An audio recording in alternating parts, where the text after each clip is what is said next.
Renato, hey, I am so happy to be talking with you about your work with the film Skywalkers, a love story. I It was one of the movies that I was really looking forward to at Sundance, and I think it was just a phenomenal film. And so you're a cinematographer on the project, and so I want to jump into that. But before we do, I kind of want to know, how was your Sundance experience?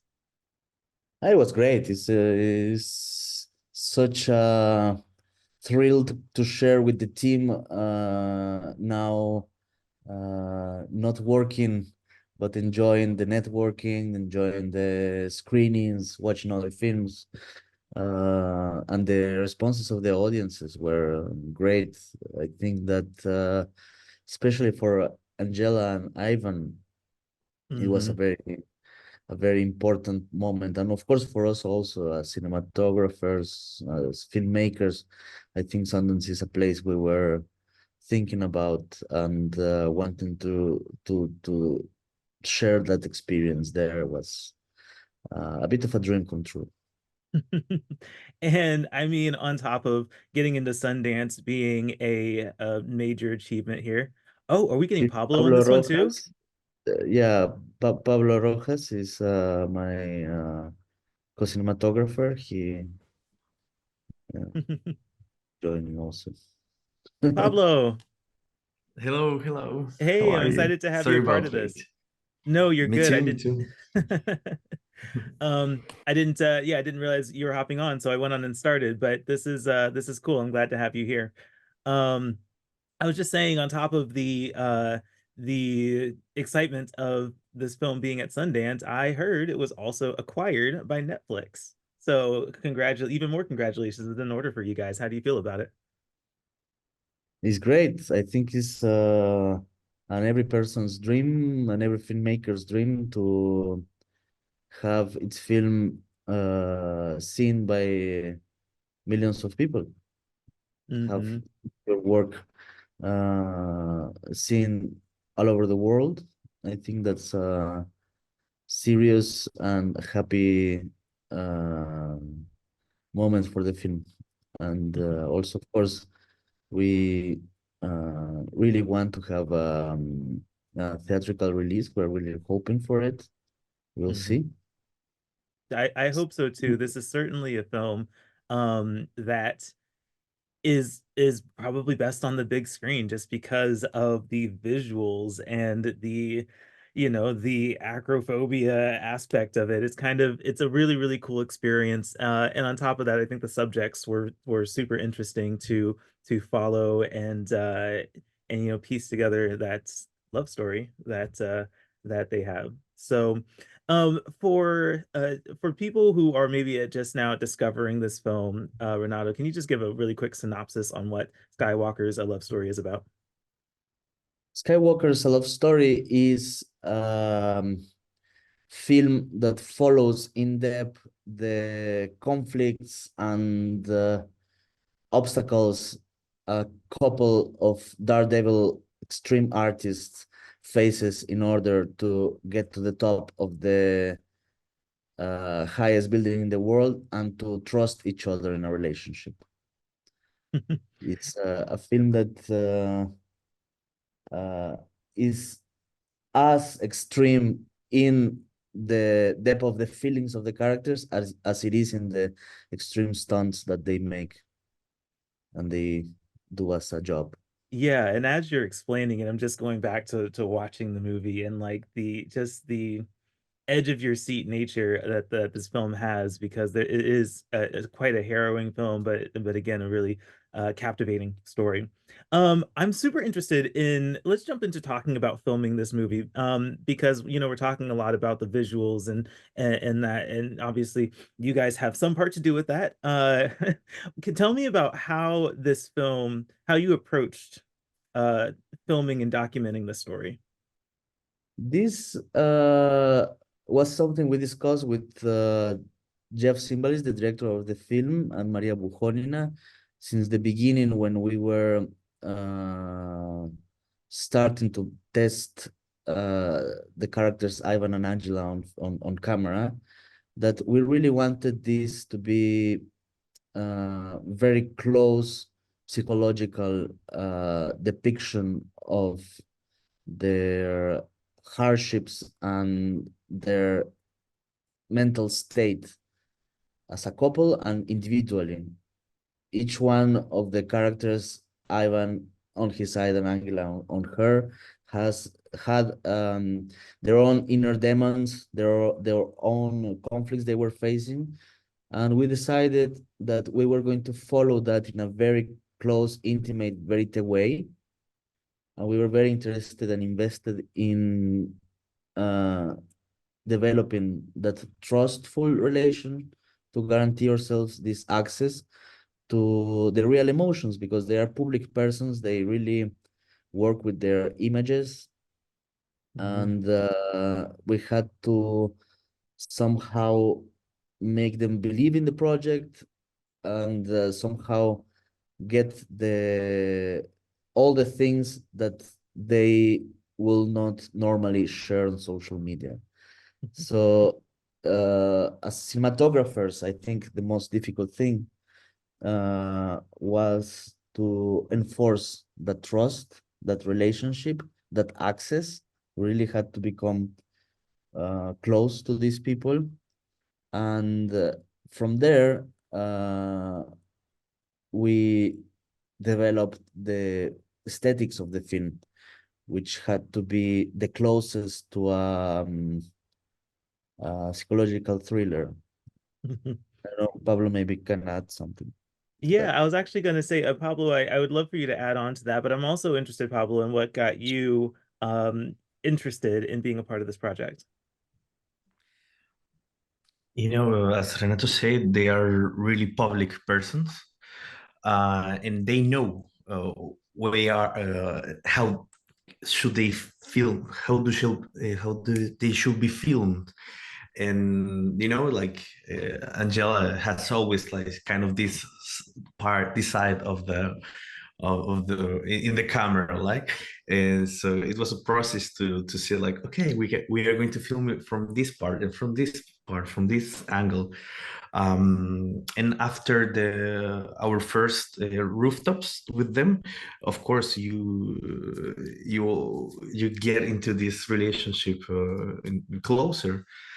And just like you're sweaty, you are uh, almost in the edge of the building, and then the next day you are filming them when they're having Angela's birthday, or an exhibition, an art exhibition. So you get a lot of time, you spend a lot of time with them. So yeah, that makes that we with time we construct this kind of relationship, and we really wanted to be really close to them, not just like in a Zoom close, as in a like physically close. So yeah, it took time, but I think at the end of at the middle of the process, you can realize that they almost are not thinking about the cameras anymore, I think. Yeah, that's great. I'm sure being with them being influencers and being in front of the camera, there might have been some comfort level with that, but at the same time, with you guys being a crew, kind of following them around, I mean, it's tough to do a documentary and to like capture things organically. And so when I talk with documentarians and cinematographers for documentaries, I always wonder what is it like to kind of be in their space and to be documenting things, including like maybe drama that could be happening between them, and you're just capturing it live. Tell me more about like being in that space and with them, and how you guys overcame like any the awkwardness of being in that space in order to capture what you needed. The thing is that the most important thing for a documentary character to uh, create as we need for filmmaking some dramaturgy is that you need people that at the end of the day they are agreeing with you to share their story and to share their intimacy because they trust you, and they are way more invested in living their lives and solving their own inner conflicts than to maintain some control over how do you see, because they trust you. And that's what I think is the most challenging way for creating a cinematographical access to the uh, events and the emotionally intense moments in the lives of the characters. But that's the art, and that's also the ethics of it. You have to maintain at the same time a very close relationship, be very empathetic to understand what they are going through and which is the proper distance to depict these moments. And at the same time, you have to be professional. And in this film, especially, it was a big challenge to maintain this proper professional distance in order also to guarantee our characters a safety net in the production. We really had to care about their lives, the lives of the characters, the security protocol that we were very strict on. And we had to manage at the same time both the emotional roller coaster of their relationship, both the to keep our heads on cinematography, on storytelling, on what we were going to show and how, and at the same time a third party, the keep on mind the strict security protocol and to be very safe on what we were doing, because um, we felt very responsible about the outcome of all the stunts, and also the final climbing on Merdeka. That was I think one of the most challenging moments in our careers. You know that, so that actually kind of leads me to the question of because there is a lot about their career that isn't safe and that isn't always legal. How was navigating that as filmmakers? Like, what kind of roadblocks did you guys run into where you're trying to do things ethically, legally, and securely, when that's none of that is inherent to what uh they're doing? Well, we had a very strict and very thorough negotiation with them, um, and we had their families and themselves and every one of us signing a document about the strict security measures we will have. And I cannot disclose much details about these protocols, Mhm. but it was really strong effort to be responsible in the outcome of any situation. And of course, when, for example, they spent over 20 hours hiding in Merdeka while they were trespassing, and we were in constant connection with them. Luckily, there was internet signal in there somehow, because it's so high. Even the drones couldn't get from the top from the ground to the top, but there was internet connection. And at some point, when they thought they were discovered at Merdeka, uh, at the end of the day, we had to rely on their professionalism. They were asking us, like, if shall they come back, or shall they go further, and we couldn't take that decision for them. Of course, it was their decision, it was their professional responsibility, and we could only rely on them at the end of the day. Of course, we really had a thoughtful and complex process of preparing all the details, the cameras, to creating a cinematographical scheme of how we were going to depict the Merdeka climb, how to be prepared for unforeseeable situations, and they occurred, these unforeseeable situations, in the most dramatical way. And still we got to tell the story because we got really prepared. That's so cool. I mean, it sounds like filming this was just as exhilarating, or at least coordinating the filming of this was just as exhilarating as the activity and what they're doing. So it's really, I'm really happy to hear that you guys were so proactive about this and that the movie turned out so great. Let's talk about the tools that you guys used for filming. You guys filmed on the Canon C300 Mark III.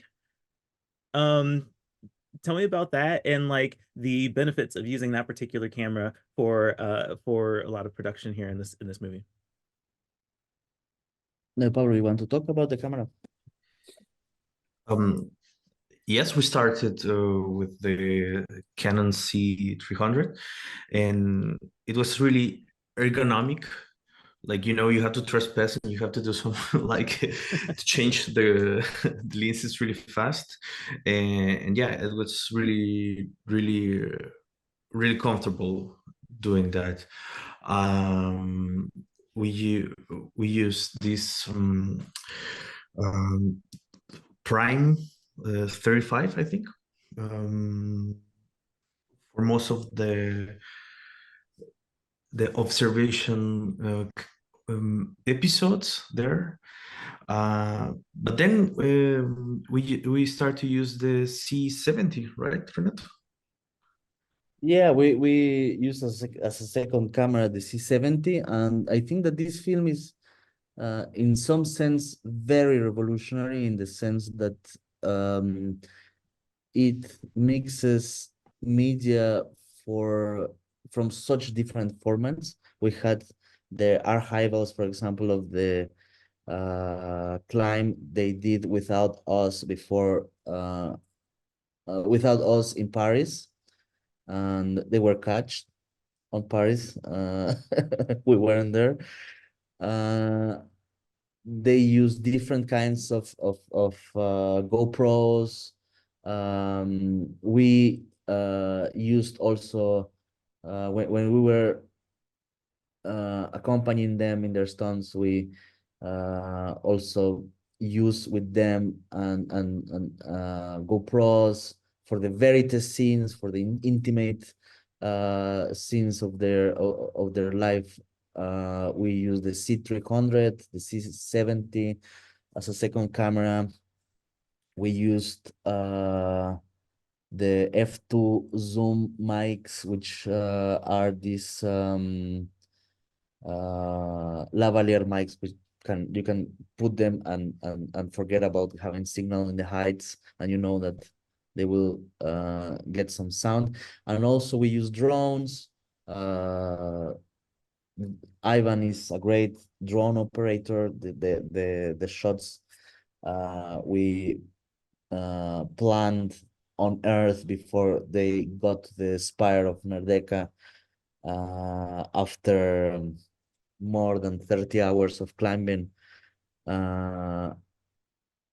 They got to be way better than we planned because just Ivan is such a talented drone operator. And we merged in this film so much different archival, different formats, that at some point it was a challenge to merge all these different qualities and all these different images in one narrative. But at the same time, I think this film, as the characters of the film, are called to push boundaries. And I think that you can see in the cinemas that it really works. It absolutely does. It's great to hear all of that and how all of these tools and techniques and skill sets came together to make this movie so interesting and so engaging. So that's awesome. I have so many questions that I want to ask, and I just want to have hours long conversations with you guys. But I do have to wrap it up. And so that leads me to one more question before we end. As of this recording, Valentine's Day is around the corner. And with this being a love story, I figured I would ask, since you guys had this really unique eye on a really awesome, like, romance driven story, I guess I wanted to get your perspective on what you might have learned about love through your work with this film. Pablo? Should I say it? I will quote the director, Jeff. This is a movie about not being afraid. It's not to be afraid of the heights. It's a movie to lose to be afraid of falling in love, because it's one of the most powerful feelings. And if you are in love and you are with your partner, you are together, a team, you will get to other places that you couldn't make